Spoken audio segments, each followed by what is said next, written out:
இப்ப வழிபடுற முறை அப்படின்னா என்னென்ன பண்ணணும் சார் உங்களுக்கு? நிறைய பேருக்கு தெரியாது எப்படி வழிபடணும்ன்றது. சோ அதனுடைய வழிபடுற முறையை பத்தி கொஞ்சம் சொல்லுங்க. ஏகாதசி விரத வழிபாடு வந்து ரொம்ப ரொம்ப சிறப்பு வாய்ந்தது, ரொம்ப பழமையானது. அதாவது இந்த ஏகாதசி முதல் நாள் தசமி, அந்த ஏகாதசி காலையில 6 மணில இருந்து எந்த உணவும் எடுத்துக்கூடாது. காலையில 6 மணில இருந்து அன்னைக்கு நைட்டு ஃபுல்லா கண்ணு முழிக்கணும்.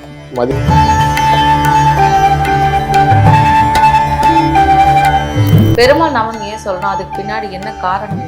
ஓகே, இப்போ வந்து ஒரு மந்திரம் வந்து சொல்றோம், ஏதாச்சும் ஒரு மந்திரம். இப்போ எடுத்துக்காட்டுக்கு ராமா ராமான்னு சொல்றோம், கிருஷ்ணா கிருஷ்ணன் சொல்றோம், கோவிந்தா கோவிந்தான்னு சொல்றோம். இது எல்லாமே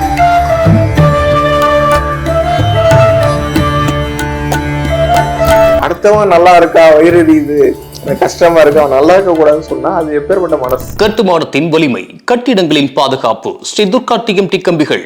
DVR garden signature living T Nagar இப்போ திருவள்ளூருக்கு வந்தாச்சு. Near D mart on new bypass road, Tiruvallur நகராட்சிக்குட்பட்டது. பிளாட் 20 லட்சம் முதல். கான்டாக்ட் 9955511814. பக்தி கஃபே நேயர்களுக்கு வணக்கம். நான் மரோஸ். இன்னைக்கு நம்ம என்ன டாபிக் பார்க்க போறோம் அப்படின்னு பாத்தீங்கன்னா, ஏகாதசி பத்தி நிறைய விஷயங்கள் கேட்டு தெரிஞ்சுக்க போறோம். அதை பத்தி நம்மளுக்கு தெளிவா எக்ஸ்பிளைன் பண்றதுக்காக ஜோதிட செம்மல் சூரத் பாலா அவங்க நம்ம நிகழ்ச்சியில இணைந்திருக்காங்க. அவங்க நம்ம நிகழ்ச்சிக்கு வெல்கம் பண்ணிட்டு நிகழ்ச்சிக்குள்ள போகலாம். வணக்கம் சார். வணக்கம் மேடம். எப்படி இருக்கீங்க? நல்லா இருக்கேன், நீங்க நல்லா இருக்கீங்க? நல்லா இருக்கு சார். செப்டம்பர் 7ஆம் தேதி திங்கட்கிழமை வந்துட்டு ஏகாதசி வருது. சோ இந்த ஏகாதசியோட நேம் என்ன, இதோடைய சிறப்புகள் என்னன்றத பத்தி கொஞ்சம் சொல்லிடுங்க. அதாவது மொத்தம் 12 24 வகையான ஏகாதசிகள் இருக்கு. அதுல இந்த வர செப்டம்பர் 7ஆம் தேதி வரக்கூடிய ஏகாதசி வந்து ஒரு சிறப்பு வாய்ந்த ஒரு ஏகாதசி. அதோட அர்த்தம் என்ன அப்படின்னு சொல்லி பாத்தீங்கன்னா, யாருக்கெல்லாம் ஆத்ம பலம் வேணும், தன்னம்பிக்கை அதிகரிக்கணும், யாருக்கெல்லாம் சுய முன்னேற்றம் இருக்கணும் அப்படின்னு ஆசைப்படுறாங்களோ அவங்களுக்கெல்லாம் ஒரு சிறப்பு தரக்கூடிய ஒரு ஏகாதசியே இது விளங்கும். அதாவது ஒவ்வொரு ஏகாதசிக்கும் ஒரு பலன் இருக்கு. வர 7ஆம் தேதி ஏகாதசி அன்னைக்கு வழிபாடு பண்ணீங்கன்னா உங்களோட சுய முன்னேற்றம் அதிகரிக்கும். அதே மாதிரி தொழில் சைடு உங்களோட கான்பிடன்ஸ் லெவல் அதிகமாகும். சோ இந்த 7ஆம் தேதி வரக்கூடிய ஏகாதசி சுய முன்னேற்றத்துக்கான ஏகாதசி. சரி, இப்ப ஏகாதசி விரதம்லாம் இருந்தா வந்துட்டு பாவங்கள் போகும் அப்படின்னு சொல்லிட்டு நிறைய பேர் சொல்றாங்க. இது வந்துட்டு சாஸ்திர அடிப்படையில சொல்றாங்களா இல்லைன்னா ஜாதக அடிப்படையில சொல்றாங்களா? சரி, முதல்ல நீங்க வந்து ஏகாதசி அப்படின்னா என்ன அப்படின்னு சொல்லி நம்ம எல்லாரும் தெரிஞ்சுக்கணும். ஏகாதசிங்கிறது என்ன அப்படின்னு சொல்லி பாத்தீங்கன்னா, அது ஒரு திதி. திதி வந்து மொத்தம் 15 திதிகள் இருக்குது. ஏகாதசிங்கிறது மொத்தம் இருக்க 15 திதியில 11ஆவது திதி தான் ஏகாதசி. இந்த 11ஆவது திதி வந்து பாத்தீங்கன்னா, ஏன் இந்த ஏகாதசி மட்டும் இவ்வளவு சிறப்பு அப்படின்னு சொல்லி பாத்தீங்கன்னா, முரண் அப்படிங்கிற அசுரன் வந்து மிகப்பெரிய ஒரு வரம் வாங்கியிருந்தான். அதாவது என்ன வந்து பெருமாளோட சக்தியாலதான் அழிக்கப்படணும் அப்படிங்கிற வரம் வாங்கியிருந்தான். 1000 ஆண்டுகள் தவம் இருந்திருக்கான். சோ அவனை வந்து தேவர்களுக்கு மிகுந்த துன்பம் கொடுத்துட்டு இருந்தான். ஒரு கட்டத்துக்கு மேல தாங்க முடியாத தேவர்கள் போய் சிவன்கிட்ட போய் வந்து முறையிட்டாங்க. சிவன் என்ன பண்ணாரு, பெருமாளால தான் அவரை அழிக்க முடியும், அதனால பெருமாள் கிட்ட போய் வந்து உங்க கம்ப்ளைண்ட் கொடுங்க அப்படின்னு சொன்னாரு. சோ அவங்க போய் எல்லாரும் சேர்ந்து பெருமாள் கிட்ட போய் கேட்டோம்னா, பெருமாள் வந்து தேவர்களுக்காக முரணை வந்து அழிக்கிறதுக்காக போர் செய்யறது போனார். கிட்டத்தட்ட அந்த போர் மட்டுமே 1000 ஆண்டுகள் தொடர்ந்து நடந்துச்சு. 1000 வருஷம் அந்த போர் நடந்தது. 1000வது வருஷம், அதாவது 1000 வருஷம் நடந்து முடிஞ்சு 1000வது வருஷம் அவரால் முடியல. சரி, ஒரு பிரேக் எடுத்துக்கலாம் அப்படின்னு சொல்லிட்டு அவர் போய் ஒரு குகையில போய் படுத்து தூங்குறாரு.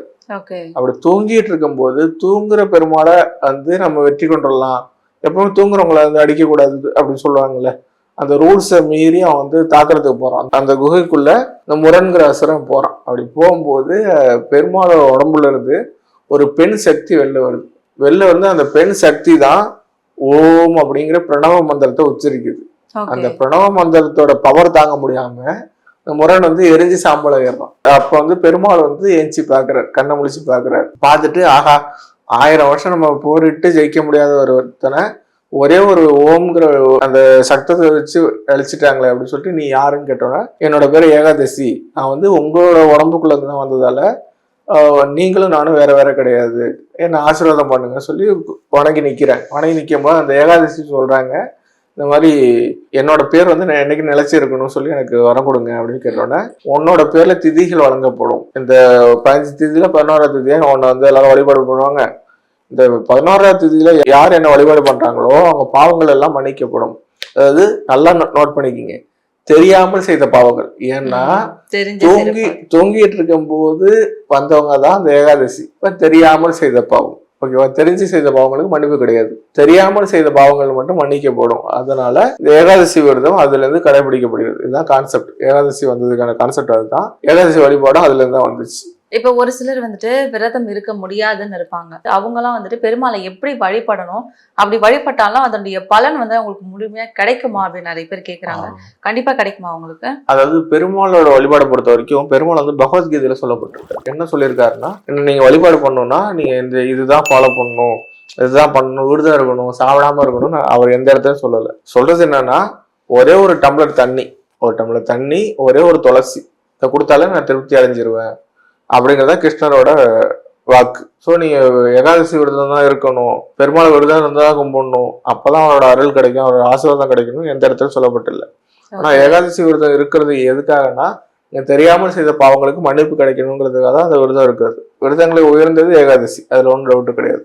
ஆனா ஏகாதசி விரதம் இருந்தாதான் பெருமாள் வந்து ஆசீர்வாதம் பண்ணுவாரு, பெருமாள் இதெல்லாம் கொடுப்பாருன்னு கிடையாது. உண்மையான மனசோட உண்மையான அன்போட வழிபாடு பண்ணாலே எல்லா தெய்வங்களும் இறங்கி வந்து நமக்கு அருள் புரிவாங்க. அதுக்கு நீங்க ரொம்ப மெனக்கிடணும், பணம் செலவு பண்ணணும், இல்ல பட்னியா இருக்கணும்னு எந்த கடனும் சொல்லலை.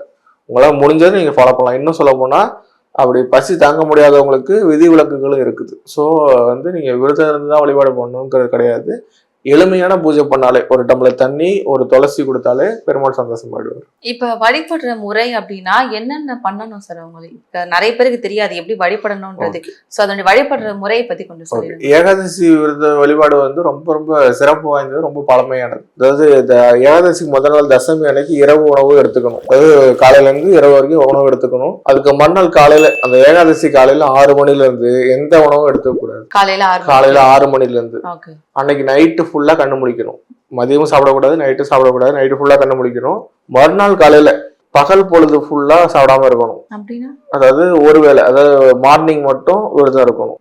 அதாவது அதுக்கு மறுநாள் ஒரு நாள் ஃபுல்லா பட்டினியா இருந்து, அதுக்கு மறுநாள் காலையில மார்னிங் மட்டும் பட்டினியா இருக்கணும். மதியம் 21 வகை காய்கறிகள் சேர்த்த உணவை சாப்பிடணும். சோ இதுதான் ஏகாதசி விரதம் இருக்கிற முறையான முறை. அதுவும் சாதம் தான் சாப்பிடணும், டிஃபன் சாப்பிடக்கூடாது. அதே மாதிரி முக்கியமான ரூல்ஸ் என்னன்னா, குழம்புல ஊத்தி சாப்பிடலாமா? இல்ல, நான் சொல்றது சாதத்துல 21 வகை காய்கறி போட்டு குழம்பு ஊத்தி சாப்பிடணும். சோ ஏகாதசி விரதத்தோட சிறப்பு தன்மை என்னன்னா, நீங்க ஃபாஸ்டிங் எடுக்கிறீங்களா, ஃபாஸ்டிங் லாங் டைம் எடுக்கணும். மற்ற விரதத்தெல்லாம் ஒரு நாள்லயே முடிஞ்சிடும். இதுக்கு மட்டும் 2 days ஆகும். அதாவது முதல் நாள் ஃபுல்லா 24 hours, அடுத்து மார்னிங் டிஃபனும் கட் பண்ணி ஆஃப்டர்நூன் லஞ்ச் நீங்க எடுத்துக்கணும். ஆனா லஞ்ச் 21 வகையான காய்கறிகள், வெஜிடபிள்ஸ் போட்டு அந்த குழம்பு வச்சு அதுலதான் சாப்பிடணும். அதுதான் முறை. சோ இப்படி நீங்க விரதம் இருந்தாதான் முழுமையான ஏகாதசி விரதம் சொல்லி அர்த்தம். இது தவிர சாப்பிடாம இருக்க முடியாதவங்க வந்து பழங்கள் எடுத்துக்கலாம், மோர், தயிர், பால் இதெல்லாம் எடுத்துக்கலாம். அதே மாதிரி தண்ணி எவ்வளவு வேணா குடிக்கலாம். அதுல எந்த ஒரு மாற்று கருத்து இல்லை. இதெல்லாம் ஏகாதசி விரதத்தோட மிக மிக முக்கியமான ரூல்ஸ் அண்ட் ரெகுலேஷன்ஸ். அதே மாதிரி எந்த காலத்தை கொண்டு ஏகாதசி அன்னைக்கு நைட்டு தூங்கக்கூடாது. நைட்டு ஃபுல்லா ஒரு சொட்டு கூட தூங்காம முழிச்சிருக்கணும். இவ்வளவு ரூல்ஸ் இருக்கு. இப்ப இன்னொரு கேள்வி என்னன்னா, நிறைய பேர் வந்துட்டு விரதம் இருப்பாங்க. விரதம் இருக்கிறது கூடவே சேர்ந்துட்டு எதெல்லாம் பண்ணக்கூடாதோ, இப்ப யாருக்காவது ஒரு கெட்டது நினைக்கிறது, கெட்ட விஷயங்கள் பண்றதும் பண்ணுவாங்க. சோ விரதமோ இருந்துட்டு இந்த மாதிரி கெட்ட காரியங்களும் பண்ணா அதனுடைய பலன் அவங்களுக்கு முழுமையா கிடைக்குமா? இப்ப மொத்தம் நமக்கு வந்து உடம்புல 5 உறுப்புகள் ரொம்ப முக்கியமானது சொல்லுவாங்களா, பஞ்சாங்கங்கள் சொல்லுவாங்க. கண், காது, மூக்கு, வாய், இந்த மாதிரி விஷயங்கள்லாம் சொல்லுவாங்க. அது எல்லாமே கண்ட்ரோல்ல இருக்கிறதுக்கு தான் விரதம். நம்ம நல்லவற்றை பார்க்க வேண்டும், நல்லவற்றை பேச வேண்டும், நல்லவற்றை கேட்க வேண்டும். அதுதான் விரதத்தோட முதல் கான்செப்ட். நீங்க விரதமும் இருந்துகிட்டு கெட்ட வார்த்தைகளை பேசுறது, கெட்டதை நினைக்கிறது, அது மாதிரி கெட்டதை பத்தியே திங்க் பண்ணிட்டு இருக்கிறது, இதெல்லாம் பண்ணீங்கன்னா அந்த விரதம் அந்த பலனே உங்களுக்கு கிடைக்காது.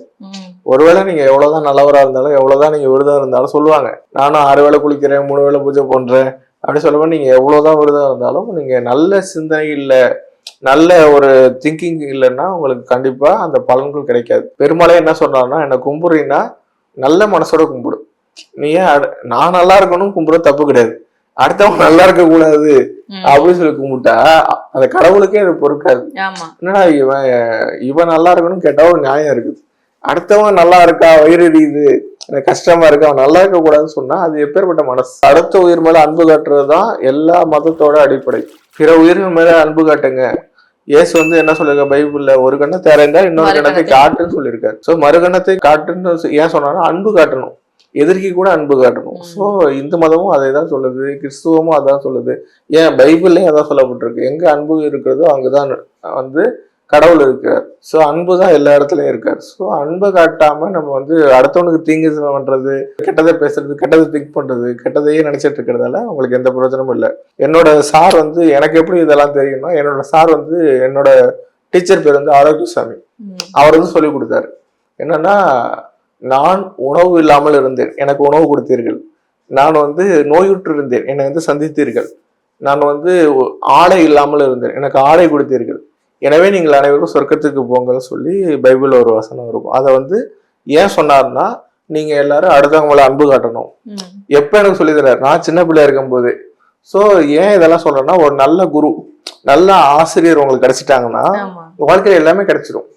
அப்பதான் உங்களுக்கு அந்த சொல்லுவாங்கல்ல, நம்ம உண்மையான கண்ணு திறக்கிறது, உண்மையான பார்வை திறக்கிறது, நம்ம தாட்ஸ் எல்லாம் உருவாகிறது அப்பதான். நீங்க வந்து நல்ல ஆசிரியர் உங்களுக்கு கிடைக்கலன்னா நீங்க ஒரு குறிப்பிட்ட வட்டத்துக்குள்ளே இருப்பீங்க, வெளியில இருந்து திங்க் பண்ண மாட்டீங்க. ஏன் இதெல்லாம் சொல்றோம் அப்படின்னா, நல்ல குரு கிடைக்கிறது பெரிய ஒரு பாக்கியம். அப்பதான் நீங்க அவுட் ஆஃப் இது வந்து நீங்க திங்க் பண்ண முடியும். அதே மாதிரி மக்கள் வந்து இதை நல்லா புரிஞ்சுக்கணும். நீங்க எந்த விரதம் இருந்தாலும், எந்த சாமியை கும்பிட்டாலும் நல்ல எண்ணங்களோட நீங்க கும்பிட்டீங்கன்னா, அடுத்தவங்க பசியோட இருக்கும்போது சாப்பாடு கொடுத்தீங்கன்னா, அப்பதான் கடவுள் உங்க மேல அன்பு கட்டுவார். ஓகே. இப்ப இன்னொன்னு வந்துட்டு, இப்போ ஒரு சில விஷயங்கள் வந்துட்டு இப்ப பண்ணக்கூடாது, அன்பா இருக்கணும்னு சொல்றீங்க. இதெல்லாம் சொல்றது வந்துட்டு இந்த ஜோதிட ரீதியா சொல்றீங்களா இல்ல சாஸ்திர ரீதியா சொல்றீங்களா? சரியான கேள்வி. ஜோதிடத்துக்கும் சாஸ்திரத்துக்கும் நிறைய வித்தியாசம் இருக்குது. ஜோதிடம் என்ன சொல்லுவோம்னா, 1 1 2 2 2 4 சொல்லி ஃபார்முலா தான் ஜோதிடம். ஒன்லி கணக்கு, மேக்ஸ் தான், மேத்தமெட்டிக்ஸ் தான் ஜோதிடம். ஆனா சாஸ்திரம் என்ன சொல்லுதுன்னா, சாஸ்திரம் வந்து முழுக்க முழுக்க என்ன சொல்லுது, ஒருவேளை உன்னால கடைபிடிக்க முடியல, உன்னோட தர்மத்தை விட்டு கூட, அதாவது சொல்லுவாங்க இன்னைக்கு விரதம் நான் சாப்பிடக்கூடாதுன்னு இருந்தா கூட அடுத்தவன் பசியோட இருக்கான்னா நீ வந்து விரதத்தை வந்து டிராப் பண்ணிட்டு சாப்பாடு கொடுக்கலாம். இப்ப உங்களுக்கு புரியுற மாதிரி சொல்றேன். பெருமாளுக்கு ஒருத்தர் வந்து டெய்லி அபிஷேகம் பண்ணுவார். அபிஷேகம்னா பாலாபிஷேகம். பாலாபிஷேகம் பண்ணுவார், டெய்லி போறாரு. ஓகேவா? அதாவது வாழ்நாள் முழுக்க அபிஷேகம் பண்றாரு, ஒரு நாள் விடாம. பிறந்ததுல இருந்து இப்ப வரைக்கும் அவருக்கு நினைவு தெரிஞ்சு அபிஷேகம் பண்றாரு. அவர் இறந்துட்டாரு. இறந்து சொர்க்கத்துக்கு போறாரு. பெருமாள் அவருக்கு சொர்க்கம் கொடுத்துட்டாரு. கொடுத்தோன்னா பெருமாள் கேட்கிறாரு, நான் எதுக்காக உனக்கு சொர்க்கம் கொடுத்தேன்னு தெரியுமான்னு கேட்கிறாரு. அவன் சொல்றான், எனக்கு நல்லா தெரியும், எனக்கு நினைவு தெரிஞ்சது இன்னைக்கு வரைக்கும் நான் உனக்கு பாலாபிஷேகம் பண்ணிட்டு இருக்கேன், பாலாபிஷேகம் பண்றதால எனக்கு நீங்க சொர்க்கம் கொடுத்தீங்க அப்படின்னு எனக்கு நம்பிக்கைன்னு சொல்றாரு. பெருமாள் சொல்றாரு, அதுல ஒன்றும் டவுட் கிடையாது, எல்லாம் கரெக்டு தான், ஆனா இதுல ஒரு சூட்சமா இருக்குது, உனக்கு வந்து அதை நான் சொல்லித்தரேன் அப்படின்னு சொல்லிட்டு சொல்றாரு. என்னன்னா, வாழ்நாள் முழுக்க அபிஷேகம் பண்ண ஒருத்தர் ஒரே ஒரு நாள் மட்டும் பெருமாளுக்கு அபிஷேகம் பண்ண பால் எடுத்துட்டு போறாரு. அன்னைக்குன்னு பார்த்து எக்கச்சக்க மழை சோன்னு பெஞ்சிட்டு இருக்கு. அந்த மலையில நனைஞ்ச பூனைக்குட்டி ஒண்ணு அந்த கோயில் வாசல்ல வந்து நிக்குது பசியோட. அப்ப தன்னோட சுய தர்மம் இருக்குல்ல, பெருமாளுக்கு அபிஷேகம் பண்ணுங்கிறது கான்செப்ட். ஆனா பெருமாளுக்கு அபிஷேகம் பண்ணலன்னா கூட பரவாயில்ல, ஒரு உயிர் வந்து நம்ம கண்ணுக்கு நேரம் இறந்துடக்கூடாது, பசியோட இருக்கு, மலையில நனைஞ்சிருச்சு, விட்டுட்டு போனா இறந்துரும் அப்படிங்கிற நிலைமை. அப்படிங்கும்போது அந்த தேங்காய் மூடியில கொஞ்சோண்டு பாலை ஊத்தி அந்த பூனைக்கு பஸ்ட் வச்சுட்டு அதுக்கப்புறம் போய் பெருமாளுக்கு அபிஷேகம் பண்றாரு. அதனாலதான் உனக்கு சொர்க்கம் கொடுத்தேன்னு சொல்றாரு. இங்க என்ன சொல்றாங்கன்னா, அடுத்த உயிர் மேல நீ அன்பு காட்டினா சொர்க்கத்துல இடம் இருக்கு. இததான் பெருமாள் என்ன சொல்றாரு, நீ வந்து இத்தனை நாள் செஞ்சதெல்லாம் பெருசு கிடையாது, நீ எனக்கு செஞ்சது பெருசு கிடையாது, அடுத்த உயிருக்கு எப்ப நீ இறங்கி வந்தியோ அப்பயே நீ சொர்க்கத்துக்கு வர்றதுக்கு நீ தகுதி அடைந்தவனாகிட்ட.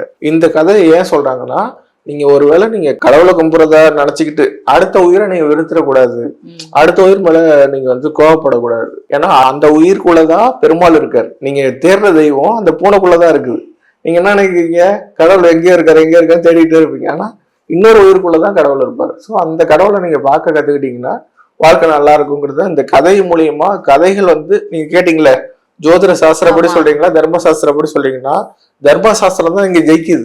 இதே நீங்க ஜோதிடப்படி போனீங்கன்னா ஆஸ் பர் ரூல்ஸ் அவர் வந்து அபிஷேகம் பண்ணி தான் இருக்கணும். அபிஷேகம் பண்றது அவரோட வேலை. ஆனா அந்த வேலையை தாண்டி தன்னோட கடமையை மீறி ஒரு உயிரை காப்பாற்றணும். தர்மசாஸ்திரம் என்ன சொல்லுது, ஒரு உயிருக்கு ஃபர்ஸ்ட் சாப்பாடு போடு, அதை நீங்க ஃபாலோ பண்ணணும். ஓகே. இன்னொன்னு வந்துட்டு, இந்த ஏகாதசி விரதம் இருக்கும்போது நைட்டு ஃபுல்லா முழிச்சிட்டு இருக்கணும், பெருமாளுடைய நாமம் சொல்லிட்டே இருக்கணும்னு சொல்றாங்க. பெருமாள் நாமம் ஏன் சொல்லணும், அதுக்கு பின்னாடி என்ன காரணம் இருக்கு? ஓகே, இப்போ வந்து ஒரு மந்திரம் வந்து சொல்றோம், ஏதாச்சும் ஒரு மந்திரம். இப்போ எடுத்துக்காட்டுக்கு ராமா ராமான்னு சொல்றோம், கிருஷ்ணா கிருஷ்ணன் சொல்றோம், கோவிந்தா கோவிந்தான்னு சொல்றோம். இது எல்லாமே மந்திரம் தான். சரி சார், இந்த மந்திரம் எதுக்காக சொல்றோம்னா, எந்த ஒரு மந்திரத்தை நீங்க ரிப்பீட் பண்றீங்களோ, திருப்பி திருப்பி சொல்றீங்களோ, அந்த மந்திரம் உங்களை காப்பாற்றும். மந்திரம்னா என்ன அர்த்தம்னா நம்மளை காப்பாத்துறது அப்படின்னு சொல்லி அர்த்தம். யார் அந்த மந்திரத்தை சொல்றாரோ அந்த மந்திரம் அவரை காப்பாத்தும். சோ நைட்டு ஃபுல்லா நீங்க அந்த மந்திரம் சொல்லிட்டே இருந்தீங்கன்னா நீங்க தெரியாம செஞ்ச பாவம் இருக்குல்ல, அது உங்ககிட்ட வராம அது உங்களை காப்பாற்றும். அதனாலதான் அந்த மந்திரங்கள் சொல்லப்பட்டது. மந்திரங்களுக்கு எப்பவுமே சக்தி இருக்குது. நம்ம கண்ணுக்கு தெரிஞ்சு நிரூபிக்க முடியாதுன்னாலும் சயின்ஸ் ரீதியா நீங்க நிரூபிக்க முடியாது. ஆனா நீங்க ஒரு மந்திரத்தை தொடர்ந்து சொல்லிட்டே இருந்தீங்கன்னா அது வைப்ரேட் ஆகும். அந்த வைப்ரேஷன் வந்து உங்க வாழ்க்கையில ஒரு மாற்றத்தை உண்டாக்கும். இது நம்ம எப்படி சார் தெரிஞ்சுக்கலாம், எப்படி சார் புரிஞ்சுக்கலாம்னா அதுக்கு ஒரு கதை வந்து என்னோட குருநாதர் எனக்கு சொல்லி கொடுத்தாரு. என்னன்னா ஒரு சீடா இருக்கா, அவன் வந்து டெய்லி போய் குருநாதர் கிட்ட போயிட்டு குருவே எனக்கு ஏதாச்சும் ஒரு மந்திரம் எனக்கு உபதேசம் பண்ணுங்க, நீங்க சொல்ற மந்திரத்தை நான் வாழ்நாள் முழுக்க சொல்லணும் அப்படின்னா குரு சொல்றாரு உனக்கு தகுதியே கிடையாது, உனக்கு எந்த மந்திரம் சொல்லி தர மாட்டேன் அப்படின்னு சொல்லி துரத்து விட்டுறாரு. இப்போ டெய்லி நடக்குது, டெய்லி போவான் குரு எனக்கு சொல்லுங்கப்பா துரத்து விட்டுருவாரு. ஏப்போ போய் ஒரு கட்டத்துக்கு மேல ஒரு 6 மாசம் நடக்குது. ஒரு கட்டத்துல வெறுத்து போய் வேற வழியே இல்லாம சரி மந்திரம் சொல்லித்தரேன், ஆனா இதுக்கு மேல என்ன தொந்தரவு பண்ணக்கூடாதுன்னு சொல்லிட்டாரு. சரி சொல்லுங்க, சீரியஸா கேட்கறான் எனக்கு ஒரு மந்திரம் சொல்லி கொடுங்கன்ட்டு. சொல்லிவிட மந்திரம் என்ன தெரியுமா, இங்க வா அங்க போ, இதான் மந்திரம். சிம்பிளா இருக்கு. அது ஆக்சுவலி மந்திரம் கிடையாது. அவனை வந்து சமாளிக்கணும், அவனை வந்து நம்ம கிட்ட இருந்து துரத்தி விடணும் அப்படிங்கிறதுக்காக இங்கே வா அங்க போன்னு சொல்லி கொடுத்தாரு. அது சொல்லி கொடுத்தா அவன் அது சீரியஸா எடுத்துக்கிட்டான். குருவே சொல்றாரு அப்ப கண்டிப்பா அது நல்ல சக்தி வாய்ந்த மந்திரமா தான் இருக்கும் அப்படி சொல்லிட்டு காட்டுக்கு போய் குளிச்சு முடிச்சுட்டு ரொம்ப சுத்தபத்தமா காட்டுல உட்காந்து தவம் இருக்கிறான். என்ன மந்திரம் சொல்றான், இங்க வா அங்க போ, இங்க வாங்க போன்னு சொல்லிட்டே இருக்கான். எவ்வளவு நாள், வருஷ கணக்குல சொல்லிட்டு இருக்கான். ஒரு கட்டத்துக்கு மேல அவனை சுத்தி புத்தே முளைச்சு அது உடஞ்சி அதுல வெளில வரான். அப்பயும் அந்த மந்திரத்தை அவனை நிப்பாட்டல. அப்பயும் சொன்னா இங்க வா அங்க போன்னு சொல்லிட்டு இருக்கான். ஒரு கட்டத்துக்கு மேல அந்த மந்திரம் அவனுக்கு வேலை செய்யுது. இங்க வான்னு சொன்னா அந்த மலை வந்து நான் வந்து அவன் பக்கத்துல வருது. ஒரு பெரிய மலையே நான் வந்து பக்கத்துல வருது. அங்க போன்னு சொன்னா மலை நான் வந்து அங்க போய் நிக்குது. அதாவது உயிர் இல்லாத மலையே வந்து பக்கத்துல நிக்குது, அங்க போகுது. ஒரு கடலை பார்த்து இங்க வேணா கடல் பக்கத்துல வருது, அங்க போனா கடல் அங்க போகுது. சரி நமக்கு மந்திர சித்தி ஆயிடுச்சு, மந்திரத்தை நம்ம ஜெயிச்சிட்டோம், இதை வந்து குருநாதர் கிட்ட சொல்லணும்ல. ரொம்ப வருஷம் ஆயிடுச்சு, குருவே இவனை மறந்துட்டாரு, சொல்லி கொடுத்த குருவே இவனை மறந்துட்டாரு. நேர்ல போறான், பெரிய தவசி மாதிரி போறான். குருவே பார்த்து பயந்து போய் யாரோ பெரிய மகான் வந்திருக்காரு அப்படின்னு சொல்லிட்டு வணக்கம் சொல்றேன். வணக்கம் சாமி, வணக்கம் சாமி. அச்சோ நீங்க போய் என்ன கும்பிடலாமா, எனக்கு தெரியலையா அப்படின்னு. யாரு பாலி அப்படின்னு. உங்களோட சீடர் தான் அப்படின்னு. என்னோட சீடர் தான், என்னோட சீடர் எல்லாம் என் கூட தானே இருக்காங்க, நீ யாருப்பா அப்படின்னா. இல்லைங்க நீங்க எனக்கு மந்திரம் சொல்லி கொடுத்தீங்க. யோசிச்சு பாக்கா, ரொம்ப வருஷம் முன்னாடி ஒருத்தனுக்கு சொல்லி கொடுத்தோம்ல அப்படின்னு. என்ன மந்திரமா சொல்லி கொடுத்தேன் அப்படின்னா, இங்க வாங்க போதான் சொல்லி கொடுத்தீங்க. இவருக்கு சிரிப்பு வந்துச்சு. சரி நம்ம சொல்லி கொடுத்தத வச்சு ஏமாந்துட்டா போல இருக்கு, சரி அப்படி சொல்லிட்டு நல்லா இருப்பான்னு ஆசீர்வாதம் பண்ணிட்டு இவன் சொல்றான் எனக்கு மந்திர சித்தி ஆயிடுச்சு அப்படின்னு சொன்னா, என்கிட்ட நிரூபிச்சு காமி அப்படின்னு சொன்னோன்னே இப்படி திரும்பி நிக்கிறான். இங்க வா அப்படிங்கிறான். அவரோட குடிசை இருக்குல்ல, குருநாதரோட குடிசை பக்கத்துல இருந்து நிக்குது. அங்க போனா அந்த குடிசை நவுந்து போய் அங்க போய் நிக்குது. பார்த்து மிரண்டு போய் குருநாதரே காலில் விழுந்துட்டாரு. இந்த வித்தை எப்படி எனக்கு சொல்லிக் கொடுப்பா, இது எப்படி நடந்துச்சு. அதாவது சொல்லிக் கொடுத்த குருநாதராலே செய்ய முடியாது, அவருக்கே அவ்வளவு பவர் கிடையாது. அப்பேற்பட்ட குருநாதருக்கே அந்த பவர் இல்லைன்னா சிஷியனுக்கு வந்து அந்த பவர் வந்துருச்சுன்னா அவரால் நம்ப முடியல. அப்ப இந்த மதம் தவிர வேற ஏதோ ஒரு மதம் சொல்ற, வேற ஏதோ பவர் உங்ககிட்ட இருக்குது, அதை எனக்கு சொல்லிக் கொடுனா சத்தியமா எனக்கு இது மட்டும் தாங்க தெரியும், வேற எதுவும் தெரியாதுங்கிறான். அதுக்கப்புறம் கடவுளே நேர்ல இருந்து கட்சி கொடுத்து நீ வந்து சொல்லி கொடுத்த, நீ வந்து தப்பு தப்பாதான் சொல்லி கொடுத்த, ஆனா இவன் வந்து உன் மேல இருக்க நம்பிக்கையில அது மந்திரம்னு சொல்லி நம்பினான். இந்த நம்பிக்கையில சொல்றது மந்திரம். இந்த மந்திரம் எப்பவுமே நீங்க முழு, எதுக்காக இந்த கதை சொல்லப்பட்டிருக்குன்னா நீங்க முழு மனசோட சொன்னா சொல்லி கொடுத்த குருவை கூட மிஞ்சி அந்த மந்திரம் உங்களுக்கு வேலை செய்யும். அந்த குருநாதரும் அவனை வணங்கி இனிமே இந்த தப்பு பண்ண மாட்டேன், யாருக்கிட்டாலும் உண்மையான மந்திரத்தை நான் சொல்லிக் கொடுப்பேன், அலட்சியப்படுத்த மாட்டேன்னு சொல்லி அங்க கத்துக்கிட்டாரு. அதுக்கப்புறம் அந்த சிஷியனுக்கு உண்மையான மந்திரங்கள் சொல்லி கொடுத்தாரு. சோ அதுதான் எதுக்காக இந்த கதை சொல்லப்பட்டிருக்குன்னா, மந்திரங்கள் நீங்க சொன்னாலும் முழு மனசோட சொல்லணும், தப்பு தப்பா சொல்லக்கூடாது, நம்பிக்கை ரொம்பவும் முக்கியம். அதே மாதிரி அந்த மந்திரங்கள் வேலை செய்யும் அப்படிங்கிறதுக்கு இது ஒரு சிறந்த கதையா இருக்கும். இப்ப இந்த ஏகாதசி விரதம் அப்படின்னு சொல்றது வந்துட்டு ஆன்மீக பரிகாரமா எடுத்துக்கலாமா, இல்ல ஜோதிட பரிகாரமா எடுத்துக்கலாமா, இல்லைன்னா மனம் சார்ந்த ஒரு ஒழுக்கத்துக்காக தான் இது சொல்லப்படுது நம்ம எடுத்துக்கலாம்? ஓகே, என்னை பொறுத்த வரைக்கும் சொல்றேன், மத்தவங்களுக்கு சொல்லல. என்னை பொறுத்த வரைக்கும் ஏகாதசிங்கிறது முழுக்க முழுக்க ஒரு சயின்ஸ் தான். அதாவது ஒரு மனுஷனால அதிகபட்சம் ஒரு 24 hours சாப்பிடாம இருக்க முடியும். ஆமா, 24 hours கழிச்சு ரொம்ப பசிக்கும். அப்ப பகல் ஃபுல்லா அந்த டிஃபனை கட் பண்றாங்க. அப்ப அவனோட மனசு கட்டுப்பாட்டுல இருக்குது, அவனோட கண்ட்ரோல மனசு இருக்குது. ஐம்புலன்களும் அவன் பேச்சு கேட்குது. பார்க்காத, கேட்காத, பேசாதன்னா அவன் பேச்சு கேட்குது. ஸோ ஃபுல்லா அவன் மைண்டு ஃபுல்லா அவன் கண்ட்ரோல்ல இருந்து பசியையும் கண்ட்ரோல் பண்ணி ஒரு மனுஷன் இருந்தான்னா இந்த உலகத்துல எதை வேணா அவன் கண்ட்ரோல் பண்ண முடியும். அவனை மீறி எதுவும் நடக்காது. ஏகாதசி விரதம் இருக்கிற எல்லாரையும் பாருங்க, அவங்களுக்கு அதிகமா கோபம் வராது. அவங்க வந்து ரொம்ப எமோஷனல் ஆக மாட்டாங்க. அதே மாதிரி எதையுமே டேக் இட் ஈஸி அப்படின்னு சொல்லி ஈஸியா அதை வந்து ஹேண்டில் பண்ணுவாங்க. இதான் இன்டர்மீடியட் பாஸ்டிங் அப்படிங்கிற பேர்ல சயின்ஸ் சொல்லுது. ஆனா இதுவும் நிறைய பேர் ஃபாலோ நிறைய பண்ணிட்டு இருக்குது, இருக்காங்க. நிறைய ஆனா methods இருக்கு. ஏகாதசி விரதம்னு ஃபாலோ பண்ண ஏகாதசி விரதம் சொல்ல மாட்டாங்க, வேற ஒரு பேர்ல அவங்க ஃபாலோ பண்ணுவாங்க. ஓகேவா? இந்த மாதிரி நிறைய இருக்குது. ஸோ ஏகாதசி வந்து சயின்ஸ் தான், அதை வந்து ஆன்மீகமா மாத்திக்கிறாங்க. ஸோ ஆன்மீகம் என்ன சொல்லுதுன்னா, நீ பசியை நீ கண்ட்ரோல் பண்ணினா பாக்கி எல்லாமே உன் கண்ட்ரோல்ல இருக்கும். ஆனா இதுல பெரிய சயின்ஸ் என்னன்னா, இந்த இத்தனை நாள் இவ்வளவு நேரம் நீங்க விரதம் இருந்து இந்த 21 வகை காய்கறியோட கலந்த குழம்பு ஊத்தி நீங்க சாப்பிடும் போது அந்த பசியோட இது ஃபுல்லா அங்க அடங்கிடுது. அந்த வயிறு புண்ணாகாம இருக்கிறதுக்காக தான் இந்த 21 காய்கறி. அதுக்காக தான் சயின்ஸ் சொல்லுது, நீ 21 இவ்வளவு நேரம் நீ விரதம் இருந்திருக்க, வெறும் சாப்பாடு சாப்பிட்டீங்கன்னா வயிறு புண்ணா போயிடும். இந்த 21 சொல்லப்பட்ட 21 காய்கறிகளை சேர்த்துக்க, அப்படி நீ சாப்பிட்டீங்கன்னா வயிறு குளுமையா இருக்கும், எந்த பிரச்சனையும் வராது. உன்னோட நம்ம உடம்பும் சுத்தமாவும் மனசும் சுத்தமாவும் உங்களுக்கு ஒரு அமைதியான ஒரு மனநிலை கிடைக்கும். அதாவது நம்ம மனசும் அமைதி அடையும், உடம்பும் ஆரோக்கியமா இருக்கும். யாரெல்லாம் ஏகாதசி விரதம் இருக்கிறாங்களோ உடம்பு ரொம்ப ஆரோக்கியமானதா இருக்கும். அதான் அதோட ரகசியம். ஏகாதசி பத்தி இவ்வளவு நேரம் நிறைய விஷயங்கள் கிட்ட பகிர்ந்துக்கிட்டீங்க. நிகழ்ச்சி வந்ததுக்கு ரொம்ப நன்றி. நல்ல வாய்ப்பு கொடுத்த அனைவருக்கும் நன்றி. இந்த வீடியோ உங்களுக்கு பிடிச்சிருந்தா லைக் பண்ணுங்க, ஷேர் பண்ணுங்க, கமெண்ட் பண்ணுங்க. மறக்காம பெல் பட்டனை கிளிக் பண்ணிட்டு பக்தி கஃபே தமிழ் சேனலை சப்ஸ்கிரைப் பண்ணிடுங்க.